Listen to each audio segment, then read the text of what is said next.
नमस्कार, मैं अरुणेश कुमार शुक्ला अपने YouTube चैनल में आपका स्वागत करता हूं। यदि आपने मेरे चैनल को सब्सक्राइब नहीं किया है तो चैनल को सब्सक्राइब जरूर करें और बेल आइकन को जरूर दबाएं।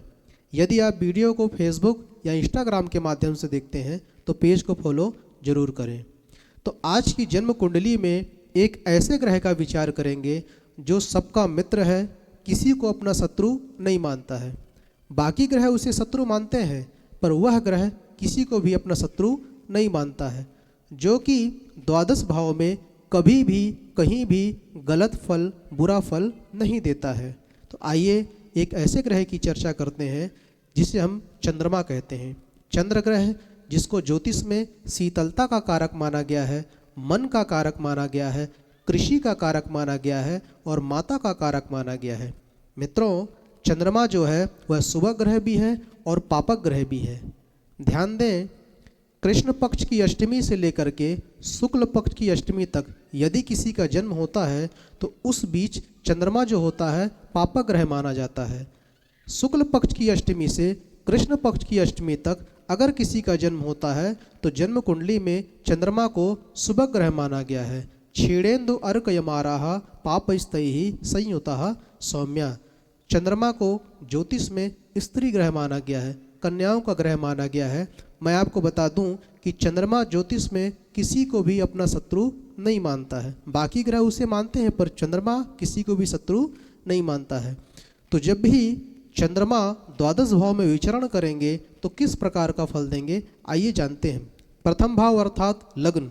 लग्न में जब भी चंद्रमा बैठेंगे तो व्यक्ति जो जातक रहेगा प्रखर वक्ता, शांत दिमाग वाला और प्रखर बुद्धि वाला, उत्तम विचारों वाला, वो ऐसी वाणी बोलेगा कि समाज में जहाँ वो बोलेगा तो चार लोग उसकी बातों को सुनेंगे।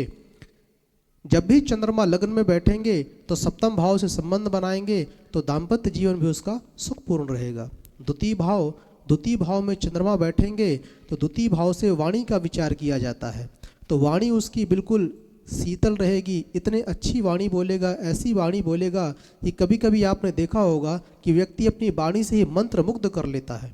सामने वाले से जब बात करेगा तो व्यक्ति वाणी सुन करके ही प्रसन्न हो जाएगा। इसके अतिरिक्त आपकी जो अचल संपत्ति है, पैतृक संपत्ति है, आपको बड़ी मात्रा में प्राप्त होगी।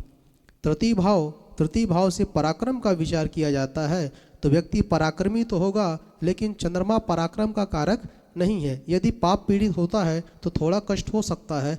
छोटे भाई और छोटी बहनों का उसे बड़ा ही सहयोग प्राप्त होगा। भाग्य का भी सहयोग प्राप्त होगा क्योंकि भाग्य से भी उसका संबंध बन रहा है।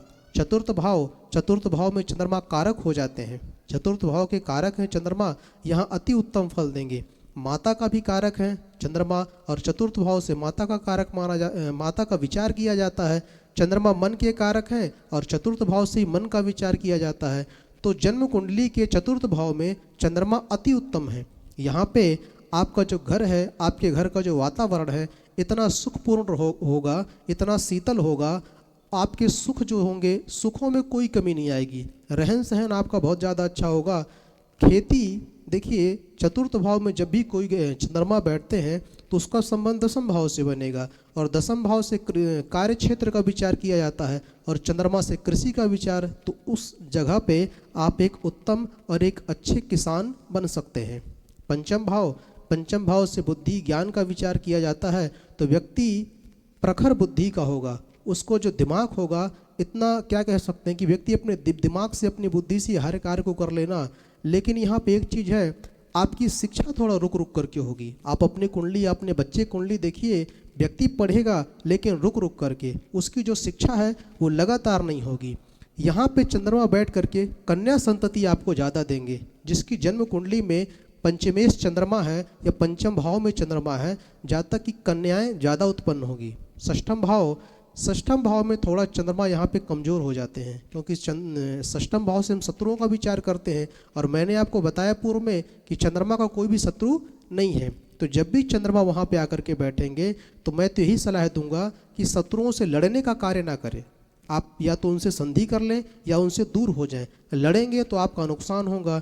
इसके अतिरिक्त जातक थोड़ा खर्चीला स्वभाव का हो जाएगा, उसके जो व्यय हैं बहुत ज़्यादा हो जाएंगे।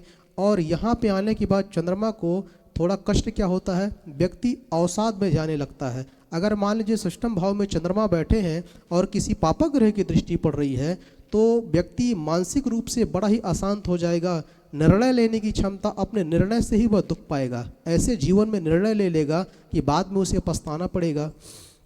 सप्तम भाव में जब भी चंद्रमा बैठेगा तो ध्यान दीजिए, सप्तम भाव आपका दाम्पत्य जीवन है तो बड़ा ही अच्छा रहेगा। पति पत्नी के बीच में जो दाम्पत्य है बहुत मधुर रहेगा। लेकिन चंद्रमा अगर यहाँ पे अकेला हो तब, यदि मान लीजिए शनि राहु आदि की दृष्टि पड़ जाती है तो दाम्पत्य जीवन भी खराब करने लग जाएंगे, क्योंकि शनि और चंद्रमा की युति को ज्योतिष में विष योग माना गया है, तो ये बड़ा ही कष्ट हो जाएगा। अष्टम भाव में जब भी चंद्रमा बैठेंगे तो षष्ठम भाव, अष्टम भाव और द्वादश भाव, इन भावों में चंद्रमा क्या है, थोड़ा प्रभावित होंगे। यहाँ आने के बाद वही परेशानी, मन से आप अशांत हो जाएंगे, माता से संबंध आपके खराब होने लग जाएंगे, वाणी से संबंधित, नेत्रों से संबंधित आपको कोई ना कोई रोग होने लग जाएगा। नवम भाव से क्या विचार करते हैं, तो नवम भाव से आपकी यात्राओं का, धर्म का विचार करते हैं।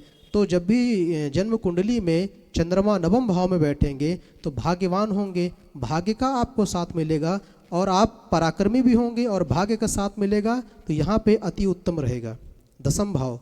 दसम भाव में जब भी चंद्रमा बैठेंगे तो दसम भाव आपका कार्य क्षेत्र माना जाता है। तो दसम भाव में जब भी चंद्रमा की युति राहु के साथ होती है तो यहाँ पे राजयोग का निर्माण होता है। यहाँ बैठने के बाद कृषि कार्य में अच्छी आप सफलता प्राप्त करेंगे। एकादश भाव आय का विचार करते हैं, तो जब भी एकादश भाव में चंद्रमा बैठेंगे तो आय आपके अति उत्तम रहेंगे। चूँकि मैंने आपको पहले भी बताया है कि तृतीय भाव, षष्ठम भाव और एकादश भाव में पापक ग्रह फलीभूत होते हैं, तो चंद्रमा को यहाँ थोड़ा कष्ट हो सकता है। द्वादश भाव से व्यय का विचार करते हैं, तो चंद्रमा जब भी बैठेंगे तो वही चीज़ होगी जो षष्ठम भाव में हुई थी। आपके जो व्यय हैं ऐसी चीज़ों में खर्च होने लग जाएंगे जो आप कभी नहीं चाहेंगे। आपका जो पैसा हॉस्पिटल में खर्च होगा, थाना पुलिस में खर्च होगा, कोर्ट कचहरी में खर्च होगा, ये सारी चीज़ें होंगी। अब चंद्रमा का उपाय तो मैंने आपको बताया था कि जन्म कुंडली में 100 में लगभग 60% समस्या देने वाला चंद्रमा है, क्योंकि पृथ्वी से थोड़ा करीब है और मन है। जब जीवन में मन ही अशांत हो जाएगा तो व्यक्ति कुछ कर नहीं सकता। तो क्या किया जाए, तो चंद्रमा को बलवान करने के लिए चंद्रमा के मंत्रों का जाप करें, उनसे संबंधित वस्तुओं का दान करें और शिव जी के ऊपर ओम नमः शिवाय करते हुए जल चढ़ाएं, क्योंकि शंकर जी के मस्तक में चंद्रमा होता है। यदि आप शंकर जी की पूजा करते हैं तो कहीं ना कहीं आपका चंद्रमा अति उत्तम होगा और जीवन में आपको लाभ मिलेगा। आज के लिए इतना ही मित्रों, तब तक के लिए धन्यवाद, नमस्कार।